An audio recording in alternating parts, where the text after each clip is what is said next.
छात्रों, मूक संपादन प्रक्रिया एवं साज सज्जा में आपका हार्दिक स्वागत है। आज के हमारे व्याख्यान का विषय है संपादन के बदलते रूप।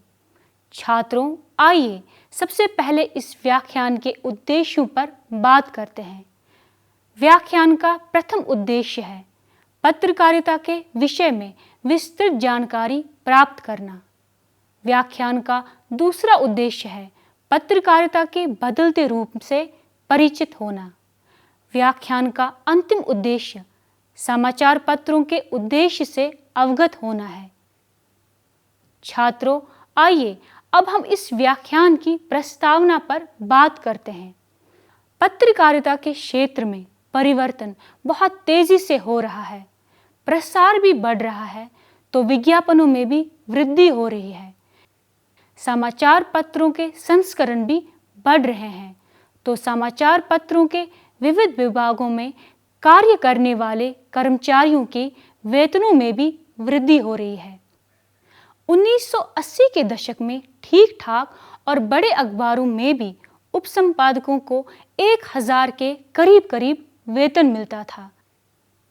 इसके पश्चात परिस्थितियां बदल गई। आज किसी भी अच्छे समाचार में उपसंपादक को अच्छा खासा वेतन मिलता है। ये इस व्यवसाय में आए या हो रहे बदलाव का ही तो संकेत है।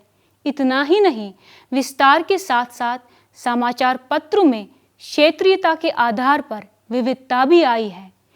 एक वक्त ऐसा था जब इस देश में अंग्रेजों का शासन था। पत्रकारिता को मिशन समझा जाता था, राष्ट्र धर्म माना जाता था। तब पत्रकारों को बहुत ही मुश्किलों का सामना करना पड़ता था। ना जाने कितने समाचार पत्र तब बंद और ना जाने कितने पत्रकारों को जेल की सजा खानी पड़ी। तब एक संपादक की कुर्सी कांटों की सेज हुआ करती थी। सत्य बोलने वाले, सच्चाई लिखने वाले संपादकों का अधिकतर समय काल कोठरी में ही बीता करता था। वास्तव में तब संपादक एक साधना थी, तपस्या थी। पंडित अंबिका प्रसाद वाजपेयी, बापूराव विष्णु पराडकर, गणेश शंकर विद्यार्थी, श्री कृष्ण पालीवाल, माखनलाल चतुर्वेदी जैसे संपादकों को जिन व्यक्तियों ने कार्य करते देखा है, वह ही समझ सकते हैं कि संपादक होना कितने बड़े जोखिम का काम है। इस व्याख्यान में संपादन के बदलते रूप पर विस्तार से जानकारी दी जाएगी। छात्रों, आइए अब हम मूल व्याख्यान की ओर बढ़ते हैं, जिसका विषय है संपादन के बदलते रूप। समकालीन दौर परिवर्तन का दौर है। आज के समय में विश्व तेजी से परिवर्तित हो रहा है, फिर चाहे वह परिवर्तन बड़ी बड़ी इमारतों का हो या व्यक्ति की मानसिकता का। बदलाव की इस दौड़ में पत्रकारिता भी पीछे नहीं रही। आज जब पत्रकारिता ने व्यवसाय का रूप ले लिया है, वही अब पत्रकारिता भी पहले से कहीं अधिक जटिल हो गई है। अब अखबारों में संपादन का काम भी उतना सरल और सीधा तो नहीं रह गया है। उसके लिए केवल आदर्श, निष्ठा एवं आस्था की आवश्यकता नहीं रह गई है। व्यापक दृष्टि, गहन अध्ययन, श्रेष्ठ सामान्य ज्ञान, अंग्रेजी का ठीक ठाक बोध, तीव्र अंतर्दृष्टि, मौलिक चिंतन, तत्काल निर्णय लेने की शक्ति, हर तरफ के दबावों के मध्य स्थिर रहने की शक्ति तो होनी चाहिए। साथ ही समय के प्रबंधन का भी विशेष ध्यान रखना होता है, क्योंकि प्रतिस्पर्धा बहुत अधिक बढ़ गई है। अब तो हर आधे घंटे में एक संस्करण निकालना पड़ता है। साथ ही समाचार संग्रह, लेखन एवं रिपोर्टिंग का चयन भी बहुत कठिन कार्य हो गया है। पहले के समाचार पत्रों में 3-4 छायाचित्र लगाकर ही काम चल जाता था, लेकिन समकालीन दौर में तो एपी, एएफपी, राइटर्स और जेटीआई जैसी समितियों हर 5 मिनट में आपके लिए सैकड़ों की संख्या में चित्र भेज देती है। संक्षेप में यह कहा जा सकता है कि अब पत्रकारिता उतनी आसान नहीं रह गई है जितनी कि पहले हुआ करती थी। एडिटिंग में भी बहुत से परिवर्तन आ गए हैं, शैली बदल गई है, रूप बदल गए हैं। भारत में पत्रकारिता की आरंभ बहुत सामान्य स्तर पर हुआ था, लेकिन वह आज एक सशक्त संस्था के रूप में प्रतिष्ठित हो चुकी है। पत्रकारिता का उदय हम कहीं आदिकाल में भी ढूंढ सकते हैं। नारद मुनि को हम सभी पत्रकारों का पूर्वज कह सकते हैं। ये अपने समय में विश्व के सभी स्थानों का भ्रमण कर समाचार संचय एवं उनका ठीक समय पर प्रसार किया करते थे, जिससे संबंधित व्यक्ति उसके अनुसार अपना कार्य संपादन कर सके। दूसरों को वक्त पर सूचनाएं देने के लिए महर्षि नारद को उस समय और आज भी बहुत से लोग एक शरारती तथा एक दूसरे के खिलाफ भड़काने वाला व्यक्ति समझते हैं। हमारे विचार में ये सच एक बेहुदा मूल्यांकन के अलावा और कुछ नहीं है, क्योंकि उन्होंने जिस काम का दायित्व लिया था उसके पीछे खाली लोक संग्रह की भावना काम कर रही थी। उनका लक्ष्य जनता का हित था। उदाहरण के लिए नारद जी पुरुरवा के पास संदेश लाए थे कि देवासुर संग्राम में इंद्र उनकी मदद के आकांक्षी है और इसलिए उर्वशी को स्वर्ग न जाकर पुरुरवा की पत्नी के रूप में रहना चाहिए।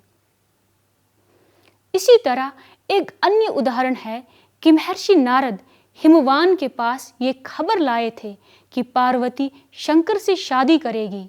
इसमें भी विश्व के कल्याण की भावना थी।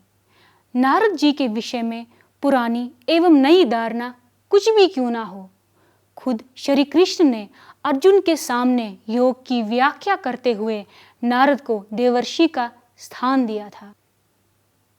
ठीक इसी प्रकार सरकारी अवरोधों के बीच पत्रकारिता का भी उदय हुआ था।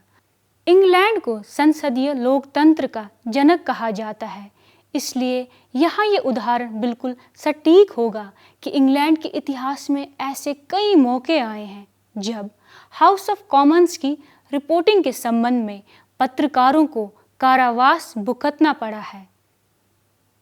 भारत में भी ऐसे प्रतिबंधक कानून रहे हैं जिनका लक्ष्य पत्रकारिता की औचित्यपूर्ण गतिविधियों को रोकना और उन पर नियंत्रण लगाना रहा है। इन स्थितियों में अब कुछ सुधार हुआ है। अब पत्रकारिता को लोकतांत्रिक प्रशासन का एक अटूट हिस्सा माना जाता है। जनतंत्र में सुसंगठित सरकारें भी हमेशा अस्थिर हुआ करती है। ब्रिटिश राजनीतिज्ञ बर्के ने प्रेस को चतुर्थ राज्य की संज्ञा दी है। बाकी तीन राज्यों में स्पिरिचुअल एंड टेम्पोरल तथा कॉमन्स को कहा जाता है। इस राजनीतिज्ञ का कहना था कि जिस गैलरी में समाचार पत्र एडिटर बैठते हैं वह चतुर्थ राज्य के समक्ष है।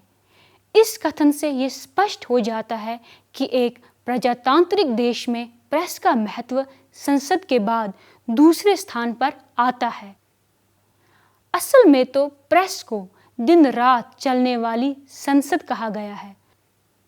सच पूछा जाए तो संसद एवं प्रेस ये दोनों ही लोकप्रिय सरकारों के आधार स्तंभ है।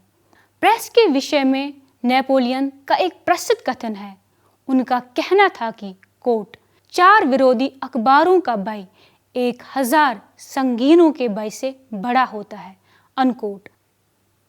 नेपोलियन का ये कथन अपनी जगह पर बिल्कुल सही है, क्योंकि पत्रकारिता लोकप्रिय अभिव्यक्ति की एक कला है। पत्रकारिता सभी मामलों में चर्चा के लिए जनता के सामने लोक कल्याण कार्यों की सूची पेश करती रहती है। तानाशाह इसलिए सबसे पहले स्वतंत्र पत्रकारिता को खत्म करने की बात पर विचार करते हैं। वास्तव में देखा जाए तो तानाशाही में सबसे पहला भय स्वतंत्र समाचार पत्रों को ही रहता है। इसमें यह साफ हो जाता है कि प्रेस का अपना कितना प्रभाव हो सकता है। प्रेस जो भी सोचता है उसका अपना एक महत्व है। ऐसा इसलिए है कि प्रेस की शक्ति जनशक्ति के आधार पर आंकी जाती है और अंत में महत्व उसी बात का होता है जिसे जनता सोचती है। वास्तविक पत्रकारिता में उस बात को अभिव्यक्ति मिलनी चाहिए जिसे जनता सोचती है।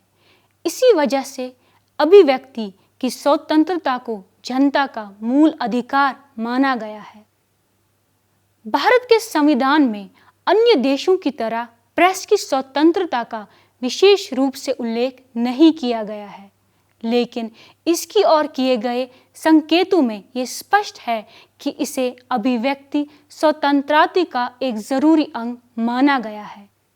एक गणतंत्र देश में अभिव्यक्ति स्वातंत्र्य के अधिकार के अतिरिक्त जनता को यह अधिकार है कि उसके कल्याण तथा अन्य महत्वपूर्ण बातों के विषय में उसे जानकारी मिलती रहे। जनता को अपनी पसंद एवं महत्व की बातें प्रेस जगत से मिलती रहती है। इनसे जनता को ज्ञान एवं आनंद दोनों मिल जाते हैं। इसीलिए पत्रकारों को जनता का कल्याण करने वाला कहा गया है। और अगर कोई पत्रकार जन कल्याणकारी नहीं है तो उसे होना चाहिए। प्रेस की ये सामाजिक जिम्मेदारी हो जाती है कि वे पत्रकार को जनहितैषी बनाए। वास्तविकता में प्रेस जनता की विचारधारा का प्रतिनिधित्व करता है। जनता के मतों को बनाने या उसे दिशा देने का कार्य प्रेस अपनी सूचनाओं के आधार पर बड़ा महत्वपूर्ण काम करता है। कहने का तात्पर्य यह है कि प्रेस के 3 कर्तव्य होते हैं। पहला, जनता के मतों को अभिव्यक्ति देना। दूसरा, जनता को सूचित करना। और तीसरा, संचित सूचना के आधार पर यह महत्वपूर्ण मामलों अथवा बड़ी मान्यताओं का समाधान देना। प्रेस का यह भी कर्तव्य है कि वह इस बात का प्रयास करे कि जो तथ्य उसने जनता के सामने रखे हैं उनके आधार पर वे जनता को सही दिशा दे सके। समाचार पत्र असल में वर्तमान इतिहास का प्रमुख प्रवक्ता होता है। वर्तमान इतिहास केवल महत्वपूर्ण तथ्यों तथा महान निर्णयों के आधार पर ही नहीं बनता। इतिहास तो हर उस काम से बनता है जो जनता के हित में है, जिसकी ओर जनता का ध्यान आकर्षित होता है एवं जिसमें जनता की रुचि परिष्कृत होती है। यह कार्य एक समाचार पत्र का है कि वह सभी महत्वपूर्ण घटनाओं का एक संतुलित उचित ढांचा जनता के समक्ष प्रस्तुत करे। एक दृष्टि से पत्रकार इतिहासकार होता है। समाचार पत्र जनता के हित के मामलों में दैनिक कार्यकलाप की सूची तैयार करता है।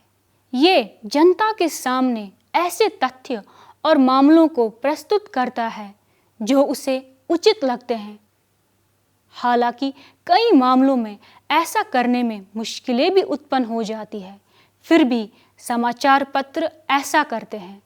ऐसा करना इसलिए भी ज़रूरी होता है कि इसमें समाचार पत्र उन महान नैतिक सिद्धांतों को जनता के सामने रखते हैं जिनसे जनता को दिशा मिलती है। वास्तव में यह समाचार पत्रों का एक ऐसा कर्तव्य है जिसे उन्हें करना ही चाहिए। ड्यूक ऑफ वेलिंगटन के शब्दों में कोट, समाचार पत्रों को अपनी निर्भीकता के परिणामों को भुगतने के लिए सदैव तैयार रहना चाहिए, अनकोट।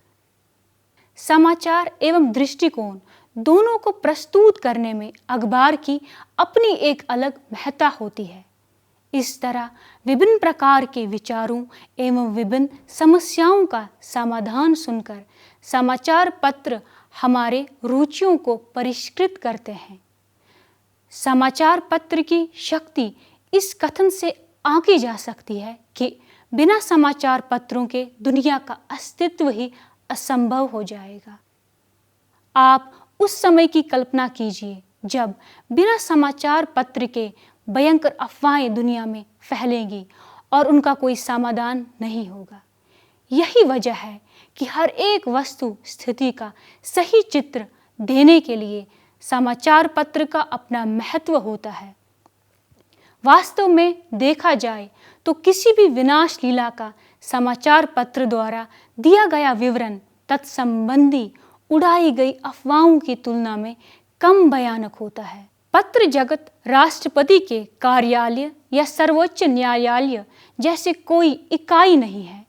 यह तो ऐसे अलग अलग समाचार पत्रों का संगठन है जिसका विभिन्न प्रकार के विचारों को व्यक्त करने एवं अनंत विषयों से संपर्क होता है। समाचार पत्रों में दैनिक, साप्ताहिक, पाक्षिक, मासिक एवं वैमासिक पत्र पत्रिकाएं आती है। ऐसे भी पत्र हैं जो आयुर्वेद, आदिवासी कल्याण, ज्योतिष से लेकर जीवन रहस्य तक पर सामग्री छापते हैं। इस तरह के समाचार पत्र देश की विभिन्न भाषाओं में निकलते हैं। इन सभी को मिलाकर पत्र जगत बनता है। पत्र जगत और समाचार पत्रों, संपादकों तथा पत्रकारों का उत्तरदायित्व जनता के प्रति होता है, क्योंकि जनता के कल्याण के लिए ही ये सब कार्य करते हैं और इसमें ही इनकी सार्थकता है। समाचार पत्रों की महत्ता भारत जैसे विकासशील राष्ट्र में और भी अधिक हो जाती है, क्योंकि यहाँ ऐसे लोगों एवं ऐसे जनमत का अभाव है जो किसी बात को दृढ़तापूर्वक स्थापित कर सके। परिणाम स्वरूप प्रेस का दायित्व इन स्थितियों में और भी दृढ़ हो जाता है। हमारा देश सांस्कृतिक स्तर पर बहुत विकसित है, किंतु राजनीतिक दृष्टि से अभी भी इसे बहुत विकसित होना है। स्वर्गीय जवाहरलाल नेहरू जी के शब्दों में कोट, प्रत्येक नागरिक का ये कर्तव्य है कि वह इस बात पर विचार न करे कि देश ने उनके लिए क्या किया है। इस समय प्रत्येक नागरिक को ये सोचना चाहिए कि वह मुल्क के लिए क्या कर सकता है, और इस दृष्टि से बहुत कुछ अभी किया जाने वाला है। अनकोट। इस संबंध में प्रसिद्ध संपादक श्री फ्रैंक मॉरिस ने सही कहा है कि कोट, हमें अपनी दृष्टि ऊंची रखकर ऊंचे से ऊंचे स्तरों का निर्माण करना चाहिए। हम इस पीढ़ी में जिन प्रतिमानों का निर्माण करेंगे उनका महत्व आगे चलकर आंका जा सकेगा। अनकोट। देश में स्वतंत्र एवं निडर पत्रकारिता के विकास में समाज का महत्वपूर्ण योगदान हुआ करता है। इसकी वजह यह है कि पत्र जगत संपूर्ण समाज के कल्याण के उद्देश्य से काम करता है। भूतपूर्व राष्ट्रपति वी गिरी ने प्रेस के विषय में कहा था कि कोट, समाचार पत्र ही है जो अपना दृष्टिकोण बिना किसी पक्षपात के निर्भीकता से जनता तक पहुंचाकर देश को नया रूप प्रदान कर सकते हैं। अनकोट। समाचार पत्र लोगों को स्वतंत्र विचार व्यक्त करने एवं जनमत को बनाने तथा उसका नेतृत्व करने में बहुत योगदान देते हैं। समाचार पत्र जनता की आंख और कान होते हैं। इन्हीं के माध्यम से जनता के लोकप्रिय अधिकारों की रक्षा एवं उचित जनहित का संरक्षण होता है। देश की विशाल बढ़ती हुई आबादी पत्रकारों की जिम्मेदारियों को और भी बढ़ा देती है, क्योंकि इन्हीं का कल्याण पत्रकार का प्रमुख कार्य है। स्टेट्समैन के भूतपूर्व संपादक श्री अल्फ्रेड इयॉन के शब्दों में कोट, पत्रकारिता के क्षेत्र में काम करने वाले नई पीढ़ी के प्रत्येक स्त्री और पुरुष का काम है कि वह इस बात का ख्याल रखे कि उसका देश एक अत्यंत मानवता संपन्न राष्ट्र है, जिसे कि उसे पत्रकार नया रूप प्रदान करना है। अनकोट। 19वीं और 20वीं शताब्दी में जो संचार क्रांति आई और उसमें चलचित्र, रेडियो, टेलीविज़न भी है, जो सूचना, विचार तथा मनोरंजन का विस्तार करने में लिखित संचार अर्थात समाचार पत्रों के साथ शामिल हो गए। इनकी इलेक्ट्रॉनिक प्रकृति तथा उनके भिन्न भिन्न तरीकों में जिनसे उन्होंने अपना काम किया है, पत्रकारिता शब्द मीडिया की सभी विधियों की संज्ञा नहीं रह गया है। आज जन माध्यम और जन संचार शब्द मीडिया को जिसमें पत्रिकाएं सम्मिलित नहीं हैं, अधिक बेहतर ढंग से करते हैं। प्रत्येक संचार व्यवस्था कुछ साधनों का उपयोग करती है। पत्र व्यवहार में पत्र के ऊपर नाम तथा पता छापना तथा वार्तालाप की ध्वनि तरंगों का उपयोग सब परिपाटी है, लेकिन जनसंचार में एक पूरी संस्था संदेशवाहक बन जाती है, जैसे एक समाचार पत्र, एक आकाशवाणी केंद्र या दूरदर्शन केंद्र। Mass media and modern society नामक पुस्तक के लेखक थियोडोर पीटरसन तथा अन्य ने जनमाध्यम के 5 विभेदिक लक्षण बताए हैं। प्रथम, ये बहुधा एक प्रणाली है। ये पाठकों, श्रोताओं एवं दर्शकों के लिए प्रत्युत्तर या प्रश्न करने की सुविधा नहीं देते। द्वितीय, इनमें चयन अंतर्ग्रस्त है। प्रत्येक माध्यम अपने श्रोता चुनता है और जो श्रोता है वह अपना माध्यम अपनी ज़रूरत के अनुसार चुनते हैं। तृतीय, चूँकि माध्यम अब बहुत दूर तक और व्यापक श्रोताओं तक पहुँचने में सक्षम है, इसलिए कम माध्यम की आवश्यकता है। एक अकेला प्रसारण जाल करोड़ों लोगों तक पहुँच सकता है। चतुर्थ, ज़्यादा से ज़्यादा श्रोताओं तक पहुँचने के लिए एक माध्यम किसी केंद्र बिंदु द्वारा न्यूनतम अभिधाम को संबोधित करता है। पंचम, जनसंचार एक सामाजिक संस्था द्वारा, जो कि अपने वातावरण का जिसमें वे कार्यरत है, अनुक्रिया करता है। समाज तक माध्यम के मध्य एक परस्परता है। माध्यम सामाजिक, आर्थिक और राजनीतिक व्यवस्था को प्रभावित करते हैं और उससे प्रभावित भी होते हैं। जैसा कि mass media and modern society नामक पुस्तक में कहा गया है कि माध्यम को समझने के लिए ज़रूरी है कि जिस समाज में वह सक्रिय है उसे समझे। समाज को समझने के लिए उसके संस्थापन, उसकी धारणाओं तथा मूल विश्वासों का परीक्षण करना आवश्यक है।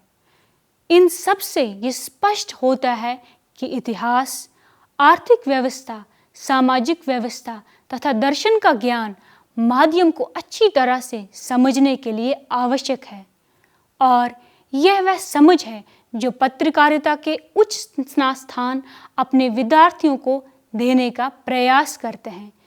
छात्रों, आइए अब हम इस व्याख्यान के सारांश की ओर बढ़ते हैं। इस प्रकार कहा जा सकता है कि जैसे जैसे समय बीतता गया, समाचार पत्रों की स्थितियां भी बदलती गई और उनका महत्व भी बढ़ता गया। आज तो हर छोटे शहर से भी समाचार पत्र प्रकाशित हो रहे हैं। हिंदी के अखबारों का विकास तो बहुत तेज़ी से हुआ। विशेषकर उत्तर प्रदेश के हिंदी के 2 समाचार पत्रों ने तो बहुत ही तेज़ी गति से विकास का रथ घुमाया है। दैनिक जागरण, जो 1980 के दशक में सिर्फ कानपुर, लखनऊ, गोरखपुर एवं मेरठ से ही निकलता था, अब वह लगभग 25 स्थानों से निकल रहा है। आज ये समाचार पत्र उत्तर प्रदेश के सभी प्रमुख शहरों से तो निकल ही रहा है, साथ ही हरियाणा, पंजाब, बिहार, झारखंड, जम्मू कश्मीर एवं दिल्ली तक में इसने अपना परचम लहराया है।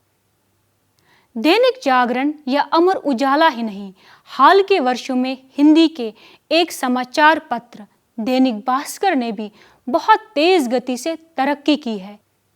इस समाचार पत्र ने पहले मध्य प्रदेश के सभी प्रमुख शहरों में अपना वर्चस्व कायम किया, फिर राजस्थान के शहरों को भी अपनी आगोश में लिया। कुल मिलाकर यह कहा जा सकता है कि स्थितियां बदली और परिस्थितियां भी, और समाचार पत्रों ने भी इन दोनों का भरपूर लाभ उठाया।